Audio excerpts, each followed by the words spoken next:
Now that I know Rudder has cancer, I am so happy I learned how to groom him myself. Rudder never had an issue going to groomers, but I'm pretty sure staying home and being groomed by me is more comfortable. I would never groom him if he was in pain or not feeling well, but on this day he was in really high spirits and feeling good, so I figured let's get it done, especially knowing surgery may be on the horizon, and one of the risks of the surgery is fecal incontinence during the recovery period. If that does happen, having him clipped short will be beneficial because it will make it easier to keep him clean. In addition to clipping him short, assuming he's feeling well, the night before the day he may have surgery, I'm gonna give him a really good bath because in my experience, for some reason, dogs tend to come home from surgery a little bit crusty and very smelly. Starting with a fresh dog definitely helps to combat this, and then I'll use waterless shampoo on him until he's given the green light to have his incision get wet.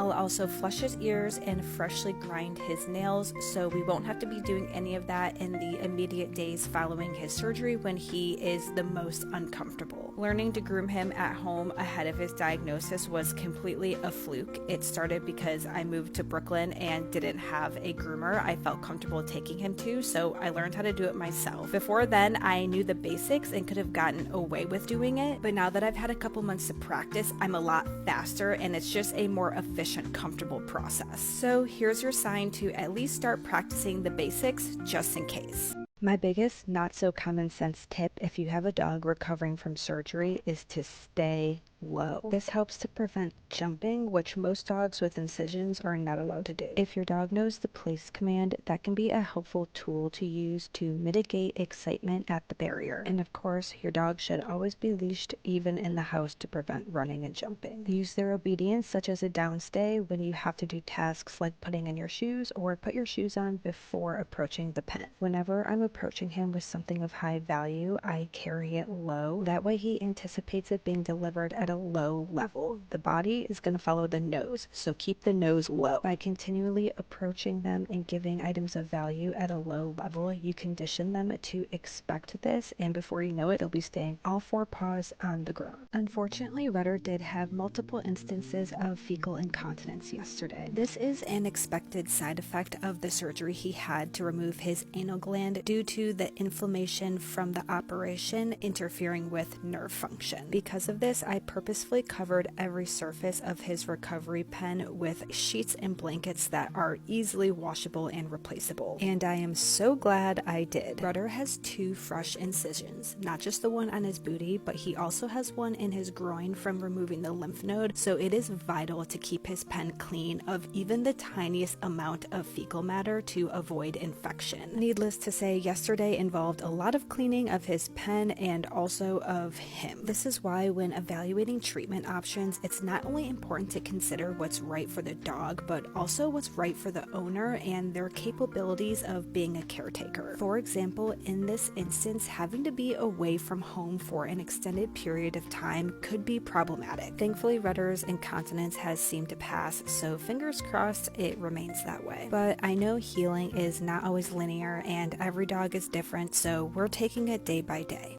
Can somebody tell me if this electric brand of e-bikes is a scam? I'm asking because I want to buy an e-bike, but I don't want to spend a lot of money because I'm really only going to be using it to bring my dog from my apartment to the park and just like taking him around the park to get fresh air because he has cancer. I can't walk a lot.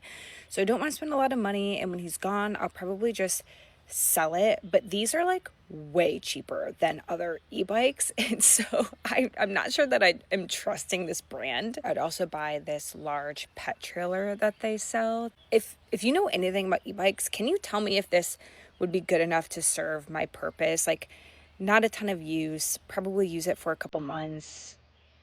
Yeah. Today we're taking Rudder across the Brooklyn Bridge. That's where Joe Jonas lives.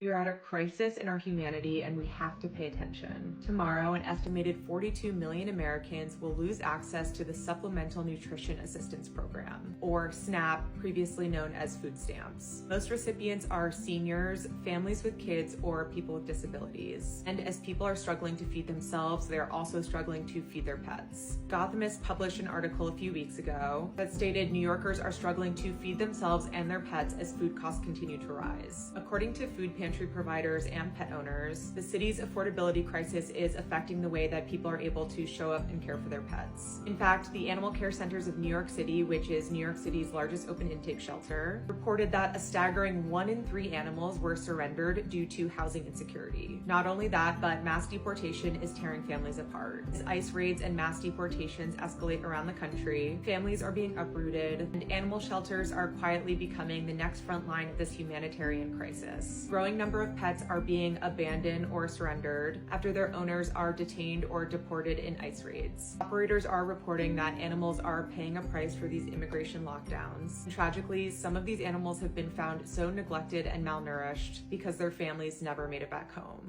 We came home from Rudder's BBL to some mail. This is from Pup Essentials.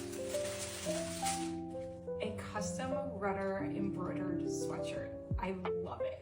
I'm gonna treasure this forever.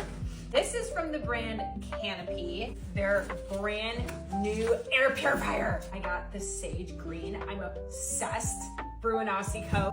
Oh, really nice notes. She makes these socks that I love. This one says, "My dog and I talk shit about you." Talk dog to me. Her. She makes a bunch of these silicone slow feeders. Y'all. Whoa.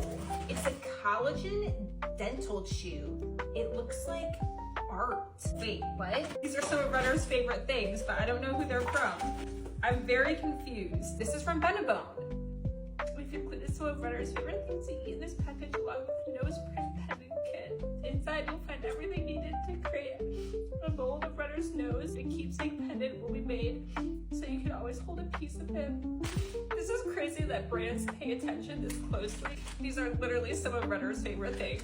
I'm like taken aback by people's kindness. Oh, this is from the Sierra team. Wishing Miss B to recover and hoping he's back outside soon. Thank you, Sierra. This sweatshirt is so nice. It is a Carhartt sweatshirt. Oh my gosh. Oh, this must be the second half of what the Brew and Aussie team said that they were sending from Etsy. Oh my god. So comforting to know. I'll have like beautiful reminders of him. That's amazing. Oh, this is from the Badlands Ranch team. They had originally reached out to us to do a partnership for one of their dry foods, and I told them that it wasn't a good time because we're being a lot more strict with what he's eating. And so they offered to send us a gift of their air-dried foods, which fits better into the type of food that he needs to be eating. And some salmon treats. Nice pieces of fish for you. Thank you, everyone. That was really nice to come home to. Now that we're back to living in Brooklyn, Rudder is using the fresh patch again. I forgot to throw out his previous patch before we left, so when we came home it was dead and needed to be replaced. I had to move my furniture a little bit to make space for the new patch, which is the size extra large. When we started using fresh patch at the beginning of this year after his knee surgery, I used the size extra large to give him a little bit extra space, but after he healed, I moved him down to the size large, which worked perfectly fine for months. However, now that he's recovering from surgery again and has cancer, I'm moving him back to the extra large to ensure he's as comfortable as possible.